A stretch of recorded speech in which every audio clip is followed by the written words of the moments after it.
যে জিনিসগুলো আছে আমরা যদি নিজের এই জিনিসগুলো যদি প্রশ্ন করি, প্রত্যেকটা জিনিসের প্রশ্ন যদি করি যে এই বুতামটা কি জন্য বানাইছে, এই শার্টটা কি জন্য বানাইছে, বা এই জুব্বাটা কি জন্য বানাইছে, লুঙ্গিটা কি জন্য বানাইছে, টুপিটা কি জন্য বানাইছে, প্রশ্নের উত্তর আছে কি নাই?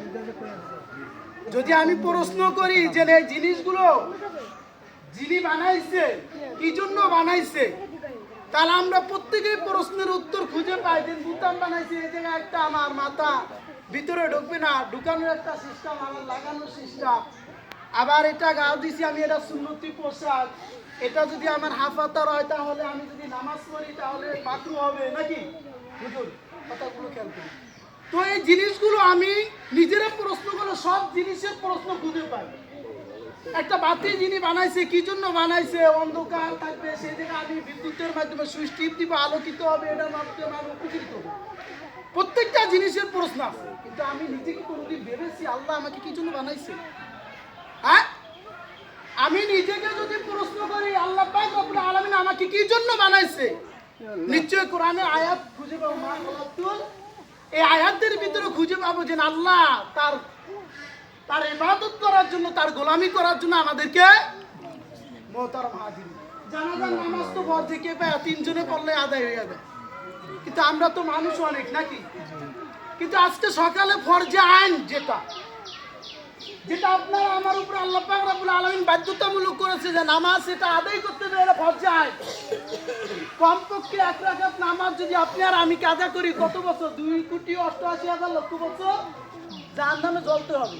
আর যদি না পড়ি, জানাজার নামাজ 3 জনে পড়লে হয়, বাকিরা না পড়লে কোনো গুনাহ নাই। কিন্তু 3 জনে যদি না পড়ে তাহলে গুনাহ হওয়ার আশা আছে। কিন্তু আমি যেই নামাজ নিজের না পড়লে আমার গুনাহ হবে, কাজা করলে এত বছর পর্যন্ত জান্নাত, না পড়লে কত বছর সেটা আল্লাহই ভালো জানে।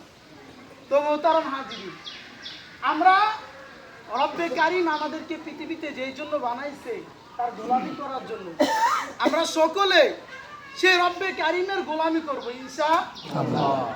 মুহতারাম হাজিরিন, মৃত্যু ব্যক্তির থেকে আমরা উপদেশ গ্রহণ করব। আজকে তিনি এই জায়গায় আছে, আমারও একদিন এই জায়গায় যাইতে হবে। আবার এই মহল্লার মানুষ সবাই একত্রিত হয়ে আবার আমারও একদিন 4 তাকবীরের সেই জানাজার নামাজ পড়াবে। এটা আমার শিখতে হবে তার থেকে। আল্লাহ আমরা যখন কবরে মাটি দেই তখন পড়ি কি? মিনহা খলাকনাকুম ওয়া ফিহা নুঈদুকুম ওয়া মিনহা নুখরিজুকুম তারাতান উখরা। মাটির থেকে সৃষ্টি মানুষ, আবার মাটির গর্ভে এখন আছি, আবার মাটির ভিতরে একদিন যাইতে হবে। আর এই জায়গার থেকে, মাটির থেকে উঠে আল্লাহ কি করবে? হিসাব নিবে। আপনারা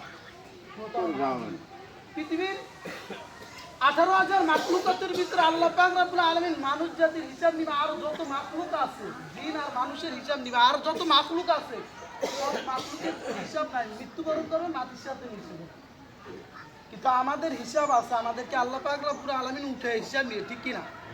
এজন্য মুহতারাম হাজিরিন, মরণ থেকে কোরআনে আয়াতের ভিতরে আছে ফাইন্নাহু মুলাকিকুম, এটার ভিতরে সুম্মা তুরাদুনা, এই আয়াতের ভিতরে আছে যে আল্লাহ পাক রব্বুল আলামিন আপনি আর আমি যেতেই যাই, যেখানে থাকি, মৃত্যুর স্বাদ আপনাকে আমাকে একদিন গ্রহণ করতেই হবে।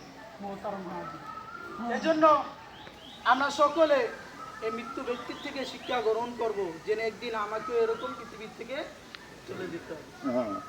যে নায়কের জানাজার নামাজ আজকে, উনি আমার মামা হয়। তো আমরা সকলে দোয়া করব। আমার এই মামা আরও আছে অনেকে, আমার এই শহীদ মামা অনেকে আছে, আরও বড় মামা আসতে আছে। ওনারা যারা আছে দেখা যায় যে ওনারা বছরে একবারও আমাদের বাড়িতে যায় না, কিন্তু আমার এই মামা উনি দেখা যায় 5 দিন পর, 6 দিন পর, 15 দিন পর, মাসে উনি কমপক্ষে একবার হলো ঘুরলা দিন। তো আমরা ওনার জন্য দোয়া করব যেন আল্লাহ পাক রব্বুল আলামিন ওনার কবরকে জান্নাতুল ফেরদাউস নসিব করে নামাজের পরে। আর এই ব্যক্তি যদি আপনাদের সাথে অতর মহল্লায় চলাফেরার ক্ষেত্রে যদি ওনার মানুষ বলতে ভুল আছে, আছে কি নাই? সর্বপ্রথম মানুষ আদম আলাইহিস সালাতু ওয়াস সালাম ভুল করছে কিনা? হ্যাঁ, তো গুনাহ না, ভুল করছে, সেটা মার্জিত, অমার্জিত না। ক্ষমাযোগ্য। তো মোহতারাম হাজিরিন, আমাদের এই মামা চলাফেরার ক্ষেত্রে যদি আপনাদের সাথে কোনো ভুল হয়ে থাকে তাহলে আমরা অত্র মহল্লার সবাই আল্লাহর রাস্তে ওনাকে ক্ষমা করে দিব ইনশাআল্লাহ। তো আজকে জানাজার নামাজ পড়াবে আমার মামা মোহাম্মদ শহীদ মাঝি সাহেব।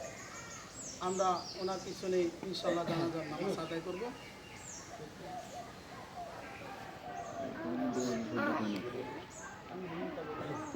বিসমিল্লাহির রহমানির রহিম। আজকে আমার সামনে এলাকার মুরব্বীরা আছেন, আমার সহযোদ্ধারা আছেন, আমার সেনাবৃন্দরা আছেন। আগে আপনাদের কাছে আমার বেশি কিছু বলার নেই, আমার বলার এটুকুই আছে। আমার বাবা বিগত দিন চলাফেরার ক্ষেত্রে হয়তো আপনাদের সাথে অনেক ভুল ত্রুটি থাকতে পারে। আপনারা আল্লাহর রাস্তে সকলে আমার বাবাকে মাফ করিয়া দিবেন, এটুকুই আপনার কাছে আমার বলা আপনাদের কাছে। আর আমার বাবার কাছে যদি কেউ কোনো পাওনা দানা চাইতে থাকেন আমাকে বলবেন, ইনশাআল্লাহ আমি আমার বাবার পাওনা আমি পরিশোধ করব। আর সবাই আমার বাবার জন্য দোয়া করবেন, আমার বাবাকে আল্লাহ যেন জান্নাতবাসী করে। আপনাদের কাছে আমার এটুকুই আবদার, আর কিছু বলার নাই। আমার বাবার জন্য সবাই দোয়া করবেন, আমার বাবার আল্লাহ জান্নাতবাসী করে।